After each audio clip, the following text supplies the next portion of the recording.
Discover why visionary entrepreneurs build with tomorrow in mind. Learn the strategic mindset shift from owner to architect that creates transferable value and lasting business legacies. Every entrepreneur sails through predictable phases, and once you learn to recognize them, everything changes. I'm Lynette Young, and this is the Entrepreneur's Voyage. Whether you're starting, soaring, sailing, or somewhere in between, you're in the right place. Stop surviving your business. Start navigating your journey. Welcome back to the Entrepreneur's Voyage. I am your captain. Welcome, sailors. I'm your captain, Lynette Young, and today's show is going to be decidedly different than what I've been recording. While I am a crazy person for researching and outlining and cohesively putting together information, today's a little bit more off the cuff. I just got off of a weekend of a women's business owner retreat that I was on. I am a member of NABO, which is the National Association of Women Business Owners. And the group that I'm a part of in South Texas just went on a weekend retreat. And this conversation that I'm about to have with you came up quite often there. It's been coming up with coaching clients of mine. It's been coming up with other entrepreneur friends of mine.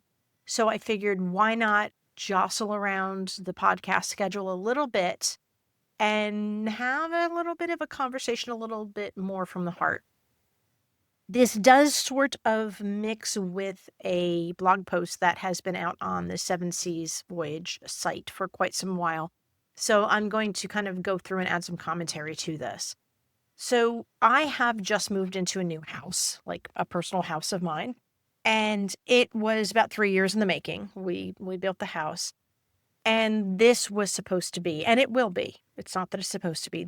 I built this house to be my forever house. And I've probably lived in, 5 or 6 houses at this point in my life. But I feel like business owners also, when they build a business from scratch, they also build it to be the thing that they're going to have forever. They feel like if this doesn't work, I'll have nothing.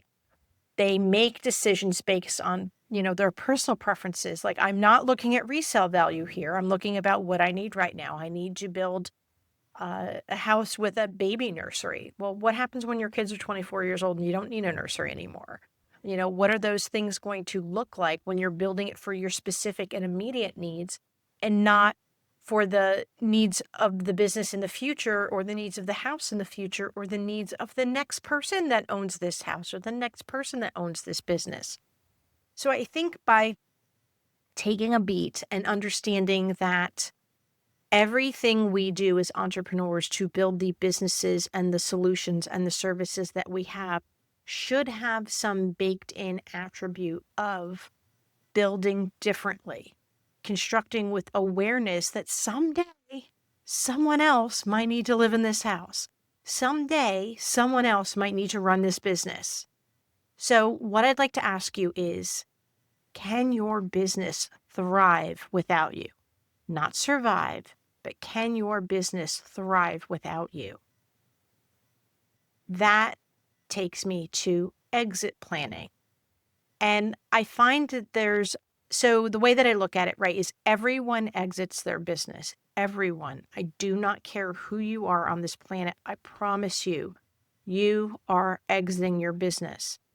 The trick is, are you exiting through your business through a door or through a coffin? Because I can guarantee you, business owners 100 years ago have all exited their business. 100% of them statistically. Their businesses live on through somebody else maybe, but they have exited their business. So you need to plan for this, right? So you need to build with the end in mind. Now, there tends to be a problem, in my opinion, of planning a traditional exit from a company, right? So it treats the sale of the company as an afterthought, something to consider when we retire, right? So I'm 63 and a half years old. I'm not. I'm 54. But I'm 63 and a half years old and I want to retire in the next 6 months or year. So let's start building for retirement. We know this doesn't work with money. We know this doesn't work with finances. We know this doesn't work with investments. So why the heck, the biggest investment that we'll ever make in our entire lives, which is our business, why would we push off that retirement, that sale, that exit until the last moment. It doesn't make any sense. And then honestly, the phrase I call it is 1 foot on the golf course, whether you play golf or not, you're kind of like already halfway out.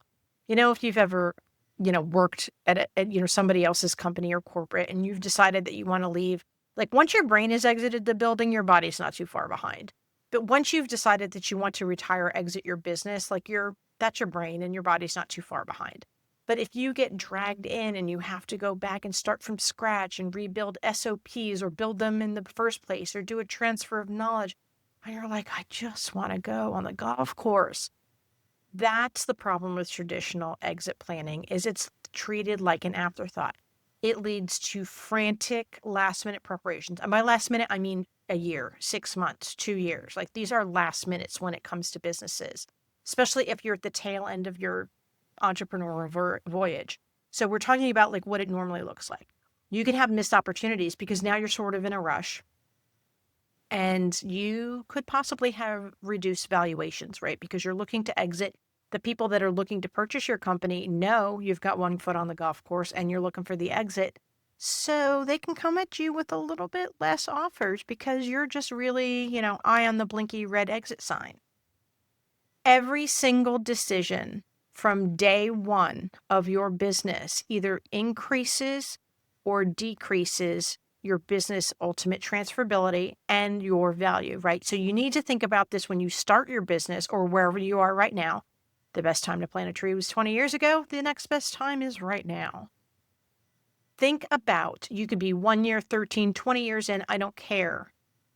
If you need to come kind of start at the beginning here, you need to realize that every single business that you make either increases or decreases your business's ultimate value. So a couple shows ago, I did an interview with Jack Hanks, and one thing that he said is, now that they've got investment money and they've taken on other owners, and some of the folks in his company are, stockholders, I suppose, and owners of his company. And it's like one thing he said that sticks in my mind is that if you, want to take first class to go on a plane to fly to a client, understand that that's going to affect our bottom line. That's going to affect how much money that we make at the end. That's going to affect our profitability. Go ahead and make that, but then you have to answer to the other owners about why their profits are lower because you decided to fly first class versus, a cargo class at Southwest or whatever. So realize that even though those decisions may not seem like they make a difference, they absolutely make a difference long term into the ability of your business to hold value. So here's the difference, right? So you need to figure out a way that you can excel today while building for tomorrow, right? So there's the rub right there. And it's not about creating this sterile, impersonal business that never buys anybody lunch or never flies business class or never upgrades their business cards to the nice paper. I'm not talking about those types of things, but I'm saying that everything that you do, you should have an eye for, is this transferable? Is the value transferable? And is the knowledge transferable? Because they are two very, very different things. So creating a business that's really well designed enhances the business rather than, pushes it and makes it dependent on your personal involvement. So that is one of the big kisses of death of a business, right? Is the owner operator. When you can't pull the owner out without losing the operator in the same sense. So Mike Michalowicz, in fact, I have his brand new book here. Where is it? It's called The Money Habit. I haven't read it yet. It's a companion to Profit First. So it's like the personal side of finances.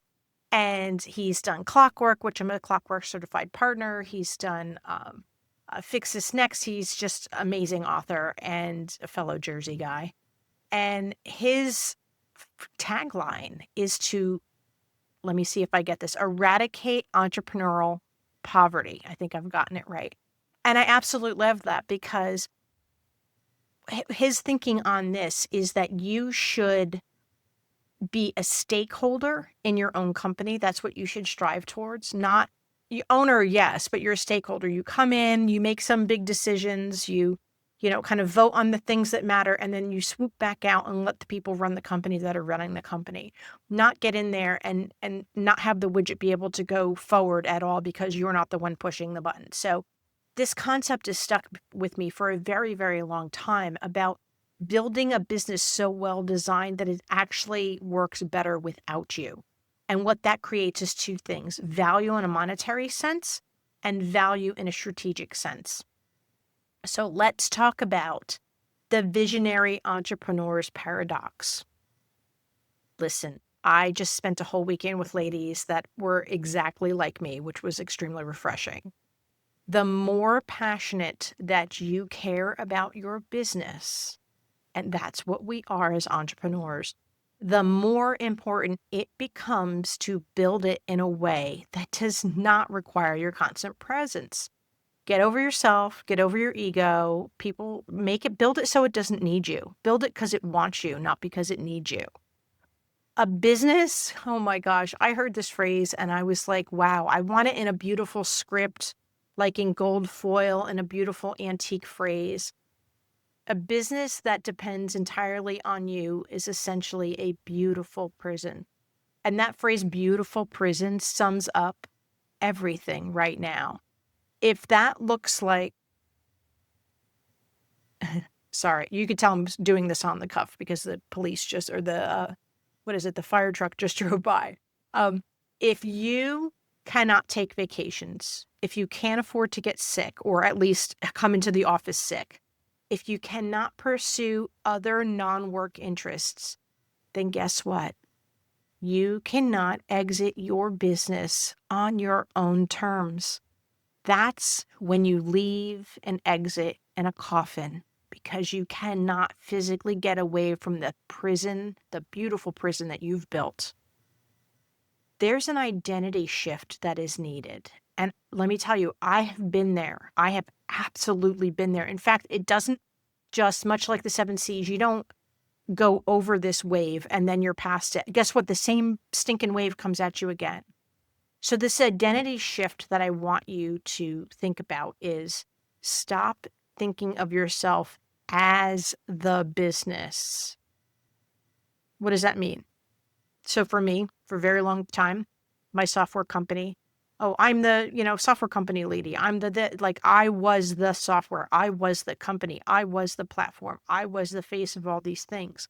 And while in the beginning, it was probably really flattering to myself to say, oh, I'm so smart and I'm so needed. Now it's absolutely crushing, right? There are plenty of other people on my team.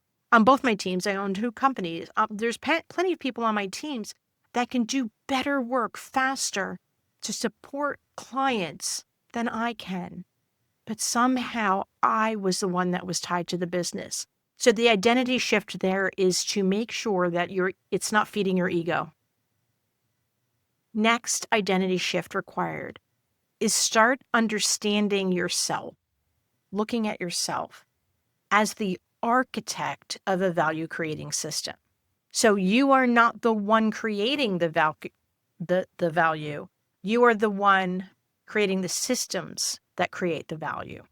There was, and if I find the direction of I think it's a book. I have it on a sticky note on my computer and I've had it for years. It's said of a book. I'd probably have to turn around behind me in my desk and look and see what it is. But the idea of who, not how, right? So pretty sure that's a book.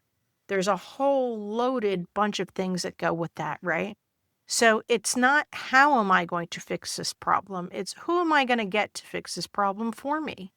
It's not how am I going to increase my revenue by 25% in the next 6 quarters? It's not how am I going to do that? It's who am I going to hire to do that? So the concept of who, not how, is very, very powerful.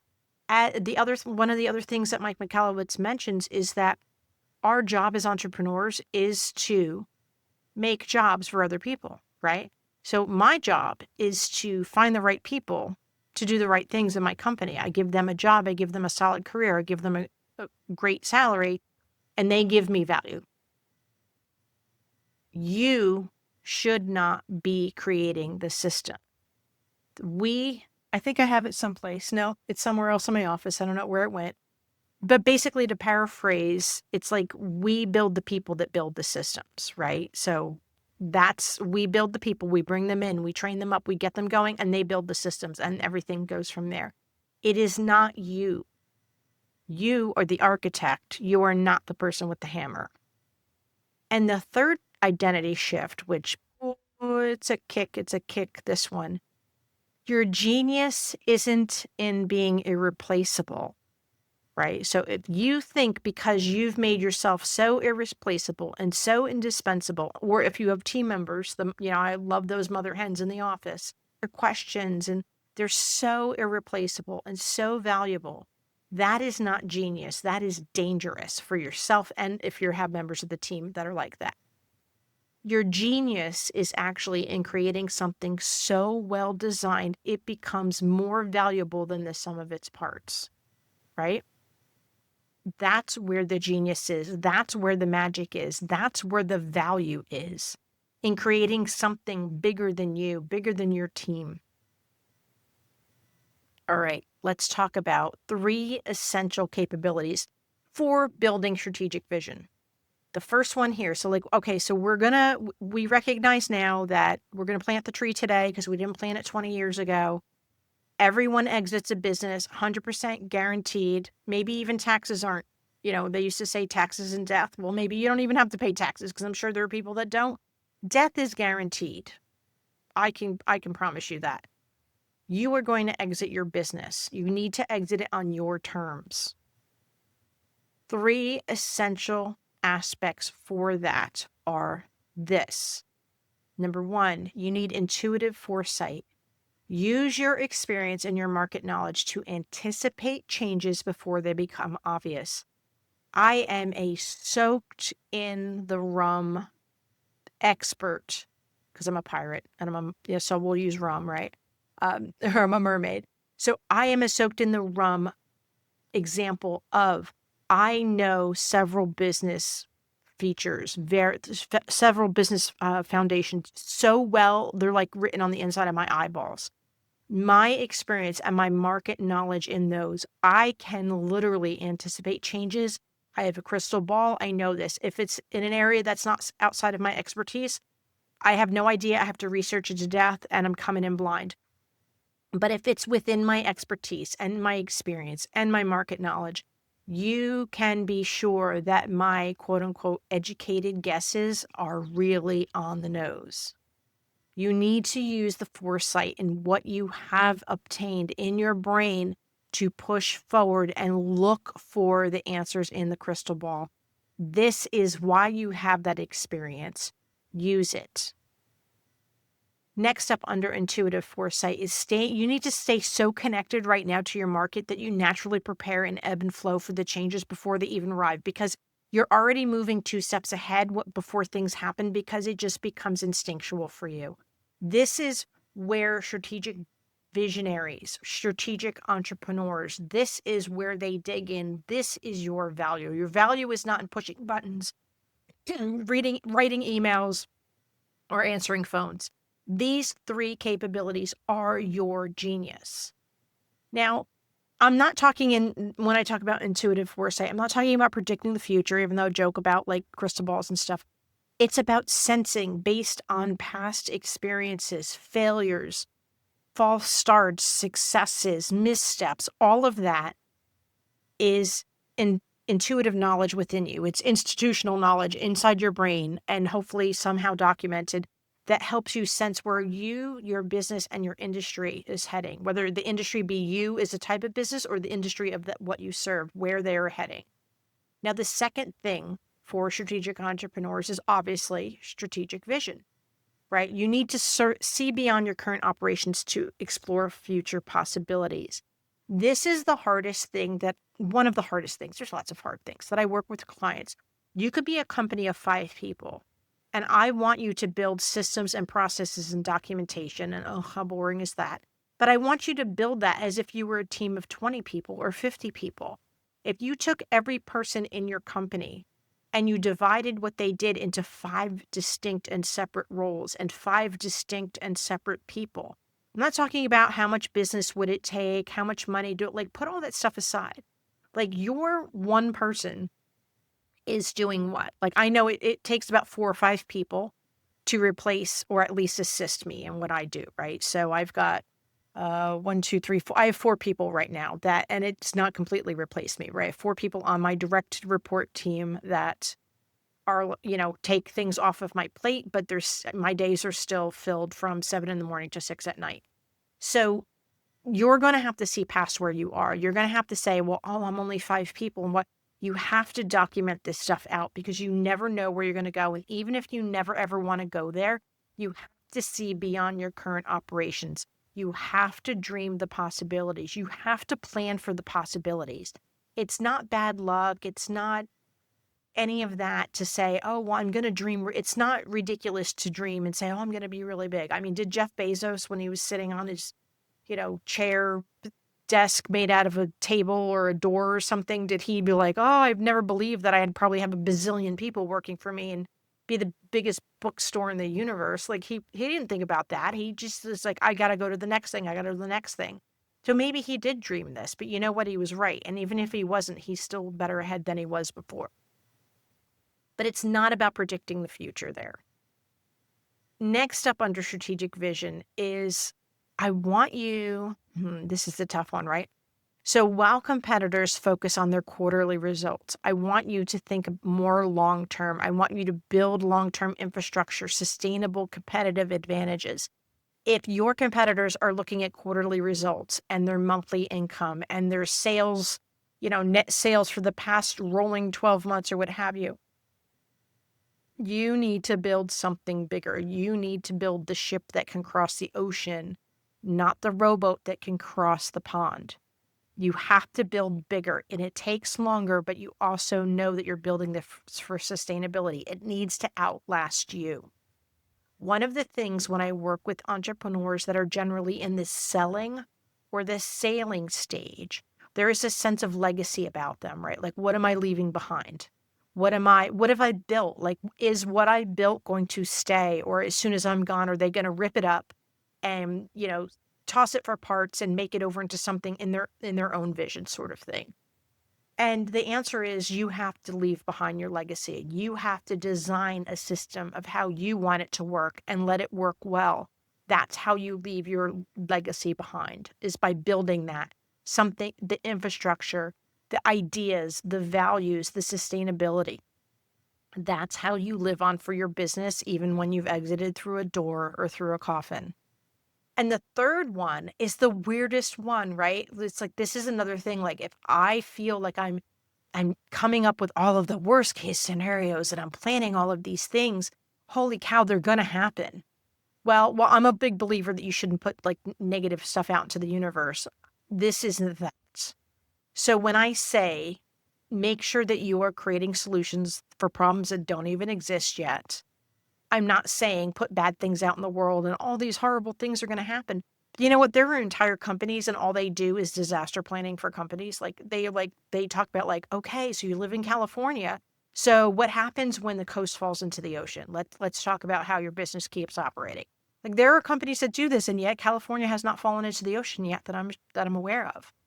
So you really do want, your vision has to accommodate for the pitfalls.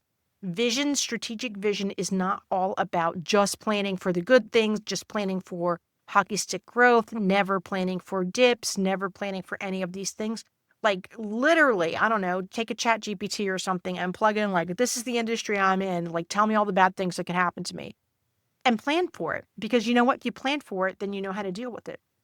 There's a section of the clientele that I serve, and there are possibilities. I always call it a choose your own adventure, that when they get to a certain point in the the projects they do with their clients, that they may have to advise, they might have to advise to their clients, hey, I think, you know what, I think you might have to get an attorney for this. Like, this is really big and crazy for whatever reasons.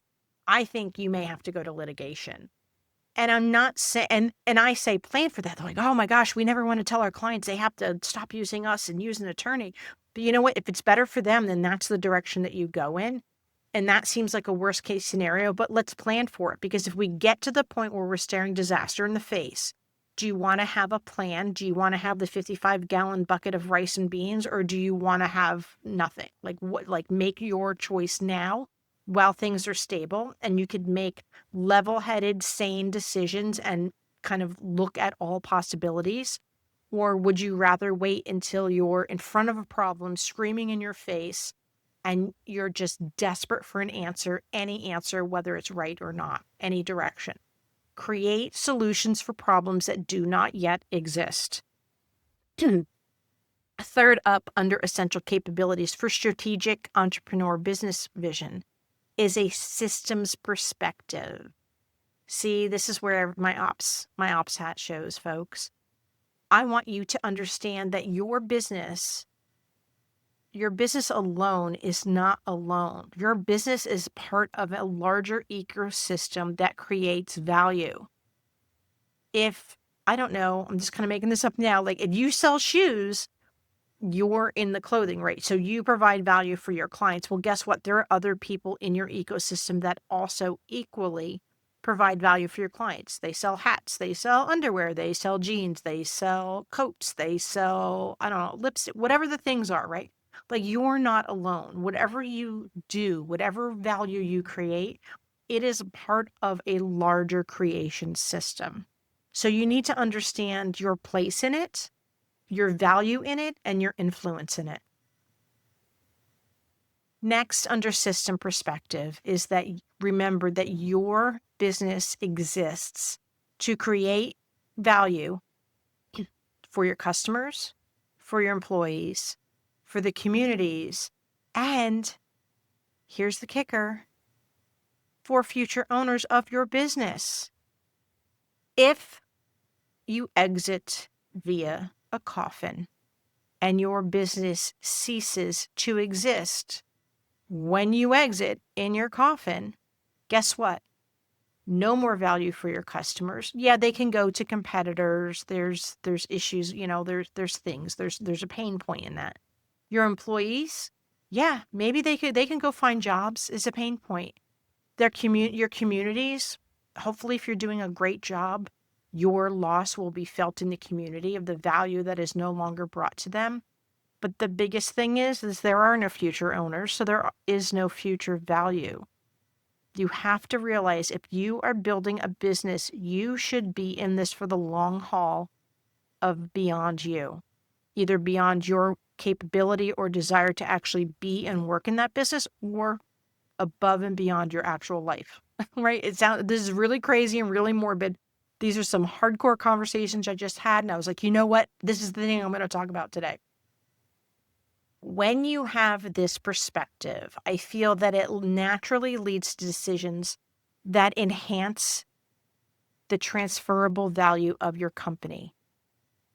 And I want you to think about that for a minute. If the decisions that you make, if you realize that everything that you do, I'm not saying work at a detriment, work in a pain point, work at a loss now to provide value for some future thing, right? I'm not saying sacrifice yourself for the grandchildren generation sort of thing. But it can be beneficial for both, right? So you can make smart decisions that benefit both you and future generations of your family, of your offspring, of your business owners, of all of it. But if you have that in mind, like what I'm doing right now matters to people that I even haven't met yet, your decisions will fall into lock naturally. So let's talk about this shift from owner to architect, right? So when you're an owner, your owner brain inside your little head, he's rolling around in there.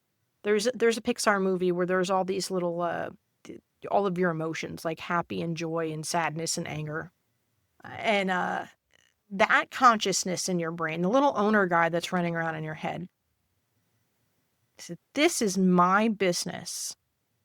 And I built this business around my strengths and my personal preferences. This is also where people get hung up because they are not their target market and they build products, services, marketing, sales, etc. around them and their wants and needs and desires and not about the people that they're actually serving. Now, the architect consciousness in your brain says, this is a value creating system that I've designed, but its purpose it serves a purpose regardless of who operates it, right? So like I built the car, anybody can drive this car. My job is to build and architect and design this car. And there's a great difference. And I'm going to build this car. I don't need a minivan, but I'm building a minivan. Yeah, I can drive the minivan. So can that person and so can the other person. because there's value in this minivan. I'm not building, if it's my preference, it's a 2020 custom Mustang convertible because that's what I own. I'm going to build a 2020 custom Mustang convertible, but that doesn't serve the needs of everybody, right? That's just me. If I build something that everybody needs and everybody can drive. Now, how does this shift change things? It changes how you hire. And let me tell you, I just went through this hardcore. I only hire, because I'm in a position that I can do this, I only hire people to have careers inside of my businesses who are fully baked. And they have to come in with me with the skills, because that's the level of excellence that we're operating at. What got me here isn't going to get me there. So when you're hiring, this is key. This is the thing that shifted everything for me. And I'm about to tell you the secret that I came across, and maybe it'll be a secret for you as well. Instead of hiring people that complement your weaknesses, hire people who can exceed your capabilities. That was so astronomically powerful for me. So I would hire, either in the businesses I own now or the businesses I've owned in the past or companies that I've worked at and I've hired staff, doesn't matter. I'd be like, oh, I'm not good at sales. Let's hire a salesperson. I'm not good at marketing. Let's hire a marketing person, either internally or externally. I'm not good at tying my shoes. Let's hire somebody that could whatever, right? That's complementing your weaknesses. I want you to hire people. So basically, you're just filling in gaps, whether they're good or not. They're like, oh, I cannot sell. You can sell. Okay, that's fine.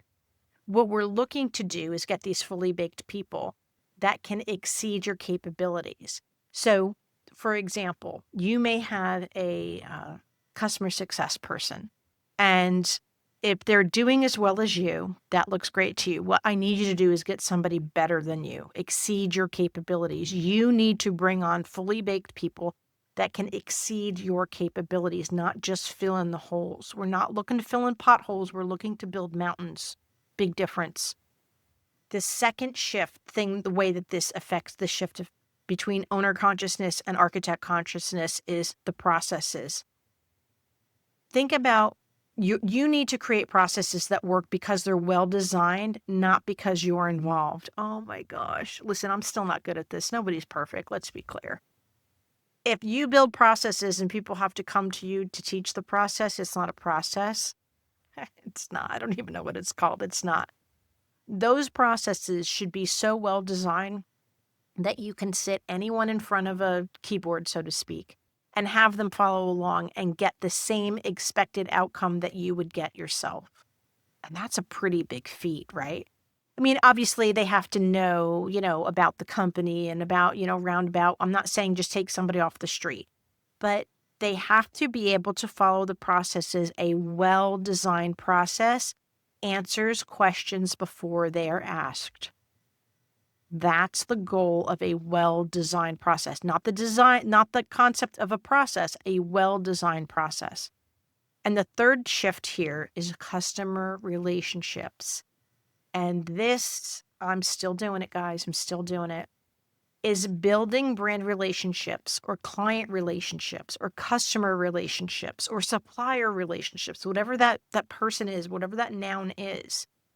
Build those relationships that create loyalty, and here's the key, beyond individual personalities. You might as well just set my pants on fire here, because that's something that's been super hard to do, right? When it's my husband would always say, like, make sure it doesn't turn into the Lynette Show. Well, literally, you're listening to the Lynette Show. But the concept behind that, at first I'd be like, oh, whatever. But I get what he's saying, right? It's like, you don't want people to just attach to you. You don't want that transfer of trust to just be you. Because if you can't be involved, or you want to leave, or someone else comes along better, they're not going to trust anybody but you. They're not going to want anybody but you. And it becomes so difficult to transfer trust and loyalty. You have to train people to go beyond the individual and to create loyalty with the brand, not the individual in your company. So the key distinctions here for you, dear sailor, are, remember that you're not just working in your business. And in your business is rolling up your sleeves, pushing the buttons, scrubbing the toilets, doing the things, right?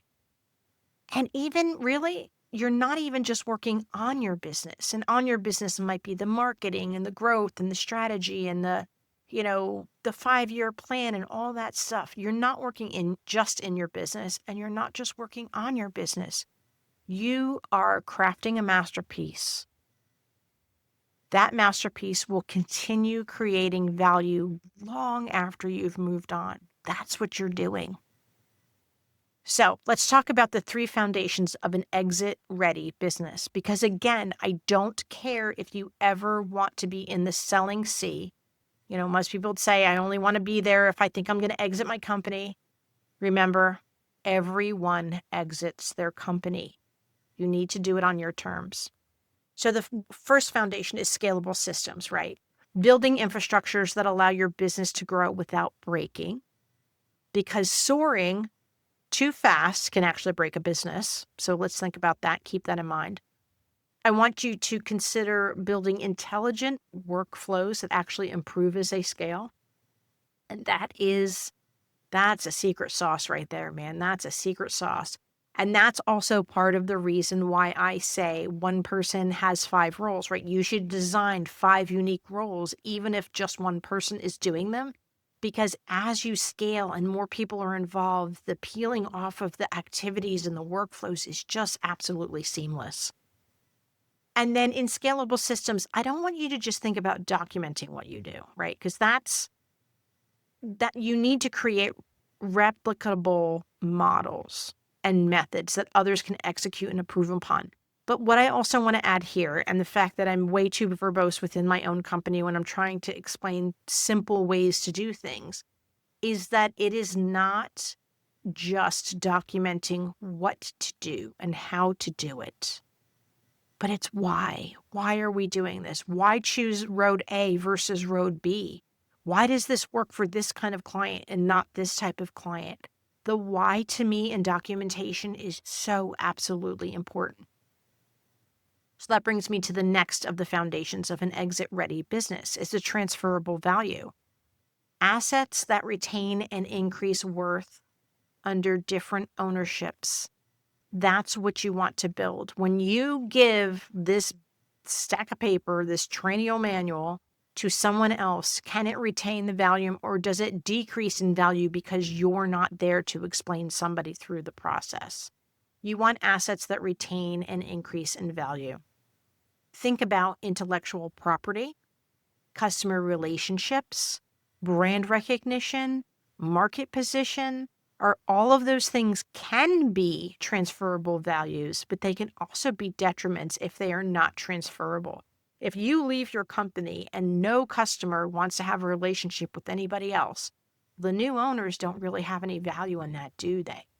If the intellectual property is bouncing around in your head and you just permanently exit to Maui on a golf course, no one else has access to that. So that intellectual property is all but dead. Think about that. So here's a test. Do these assets enhance rather than depend on your personal involvement? So do they enhance what you do and who you are and what value you give, or are they completely dependent on you? And if you nope out for a month to go play golf in Maui, is everything going to basically swirl the toilet? The third foundation is market independence.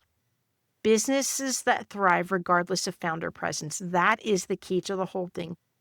Think of yourself when people, this is a Mike Michalowicz thing, right? When people say, hi, how are you? What do you do? What do you do for a living? I'm a shareholder. Ooh, that's fancy. Are you a shareholder in I don't know, Apple or Ford or something big? No, I'm a shareholder in XYZ, this small business. And they're like, oh, that's interesting. That if you have that mental capacity to release yourself from the day to day, even if it's just a perception of this is how I'm going to now talk about myself. I am a shareholder in this business. Yeah, I work there too, but I'm a shareholder. Think about how is your business going to thrive without your presence there day to day. That's what market independence means. It doesn't mean you become uninvolved in your business. It means that your involvement enhances the business rather than enables the business, right? So if you coming in and popping in every once in a while to like help land a VIP client or to bring an extra X amount of clients a quarter or whatever, that's an enhancement. But if you're not doing that and you're not participating in those ways and the company starts sliding, then it's dependent on you. It's not enhanced by you. So I think you need to take, and we all need to take a hot beat here and think about regular periods of reflection. So stepping back from daily operations, connecting with the deep currents of change in your industry, looking beyond the current trends, and then reconnecting or connecting with other business people, other business owners, maybe not in your industry. I'm a very, very thankful member of NABO. So I get to talk with women business owners and we get to have these conversations. And I kind of use this as a practice, a regular practice that I can engage in. So these are some things you need to stop and take a heartbeat on and really pay attention to, but have some purposeful time around some of the things that we've been talking about here.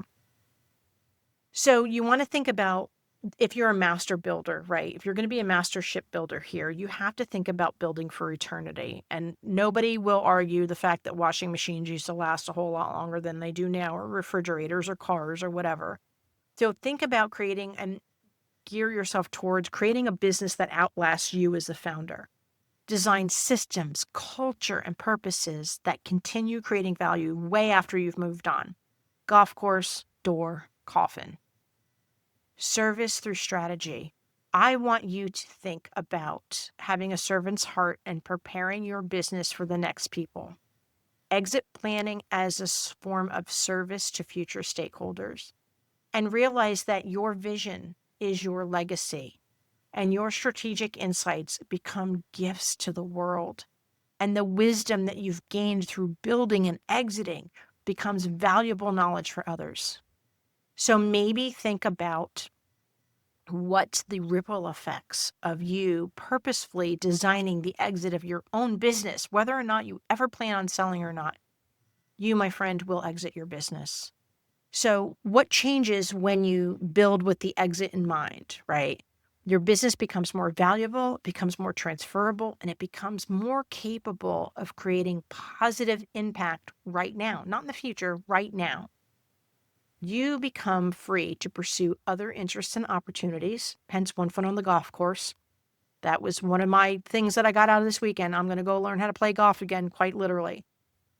And then there are ripple effects that extend beyond the personal financial successes of things that you build today and the things that you celebrate today.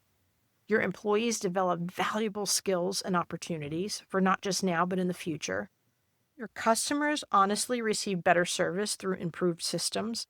So yes, you're building those systems for the future, but guess what? Everybody benefits from them right now. The community around you benefits from a stable local business. And I absolutely know, it's not that I think, I know that economies across the world are built on the backs of small businesses, and we need all of us. And the fourth thing here is that future entrepreneurs will learn from your leadership and from your example. That's the ripple effect, my friends. So I've got some questions for you in closing. Are you going to build just for today? Are you going to build for tomorrow? And next up, are you going to build a business that needs you? Or will you create a business that honors your contribution while transcending your limitations? Thanks so much, sailors. I'll talk to you next time. You know the 7 C's framework. You've heard me talk about the different business phases and why the right strategy depends on which sea you're sailing. The Entrepreneur's Quick Start is a self-paced course that puts that framework into action. You'll identify exactly which sea you're in, assess your strengths and weaknesses across the 8 Ps, and walk away with a 30-day action plan built for your specific situation. No generic advice, just the right focus for where you actually are right now. This is the same framework that has helped 5-figure businesses become 2 Comma Club members. And as a listener, you get 20% off with the code PODCAST. Go to 7seasvoyage.com, click on courses, use code PODCAST at checkout. I'm Lynette Young, and I believe a rising tide raises all boats. That's why I'm here. That's why this show exists. If this episode helped you, subscribe on Apple Podcasts, Spotify, or YouTube Podcasts so you don't miss what's next. Leave a review to help other entrepreneurs find us, or visit us at 7seasvoyage.com. It's 7 like the number. Thank you for joining me on the Entrepreneur's Voyage. Fair winds and following seas.